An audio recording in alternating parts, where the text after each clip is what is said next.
তোমাদের আমি বালতিও দাম দেই না। এখন তোমরা যদি আমার সাথে রিলেশন করতে চাও তাহলে আমার টিকটকে নক দিও, যে আমার বান্ধবী মেনশন করে দিবে, নক দিও, ঠিক আছে? ওকে ডান। দোয়া করার জন্য ওকে সবাই মেসেজ দিও। Okay guys.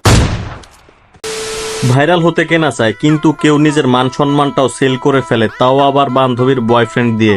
আজকে বলবো সেই টিকটক কুইন রিধির গল্প, যার জীবনের থ্রিলার, রোমান্স, অ্যাকশন আর কমেডি সবকিছু এক ভিডিওতে মিলছে। 1 মিনিট 53 সেকেন্ডে মেয়ে ভাইরাল হওয়া, কিন্তু ক্যারেক্টারটা সেটা 53 সেকেন্ডে ফুরায় না। প্রথমে কি করলো, নিজের বান্ধবীর বয়ফ্রেন্ডের সাথে ঘুরতে গেল। আরে ভাই, বান্ধবী সে তো বসে আছে ইনোসেন্টলি, আর রিধি সোজা তার বয়ফ্রেন্ড নিয়ে প্রেম ভ্রমণে। ধরা পড়লো, ধরা তো খেলোই, সাথে মারও খাইলো।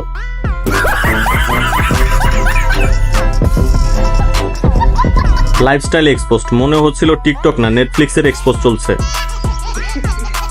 তাতেও থামেনি, একই ছেলে নিয়ে গেল কক্সবাজারে, একদম বিচ ভাইবস। কিন্তু এখানে গিয়ে বানিয়ে ফেললো কন্টেন্ট যা টিকটক থেকে পর্ন হবার পথে। আর সেই 1 মিনিট 53 সেকেন্ডের ভিডিও, ভাই এটা তো লো বাজেট সিনেমার হাইলাইট, ক্যামেরা, পোজ, এক্সপ্রেশন সব ঠিক আছে, কিন্তু ঘৃণা ছাড়া কিছু নাই। ঠিক বলেছেন। তোমরা যারা আমার নামে গসিপ করছো, তোমাদের আমি বালতিও দাম দেই না। এর ভাষা, কথাবার্তা শুনলে মনে হয় এই মেয়েটার ভাষার জন্য নিয়ে যুদ্ধ ঘোষণা করা হয়েছে।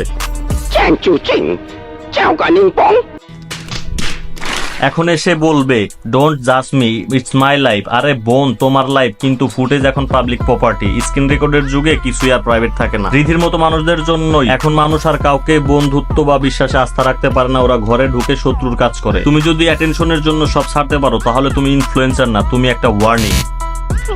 রিধি ভাইরাল হয়েছে, কিন্তু নিজের সম্মান, বিশ্বাস এগুলো বেঁচে দিয়েছে। এই ভাইরালিটি একদিন তার জীবনে ক্রস হয়ে দাঁড়াবে, কারণ নোংরা কন্টেন্টে পাওয়া যায় ফ্রেম। আসলে দুঃখের নামান্তর। ছবির শিক্ষা একটাই, ফ্রেমের পিছনে দৌড়াতে গিয়ে নিজের ক্যারেক্টার হারিয়ে ফেলো না। ভাইরাল হতে চাইলে ট্যালেন্ট দেখাও, টয়লেট কন্টেন্ট না। সো আজকের ভিডিও এ পর্যন্তই। দোকান ক্লোজ, লাইট অফ।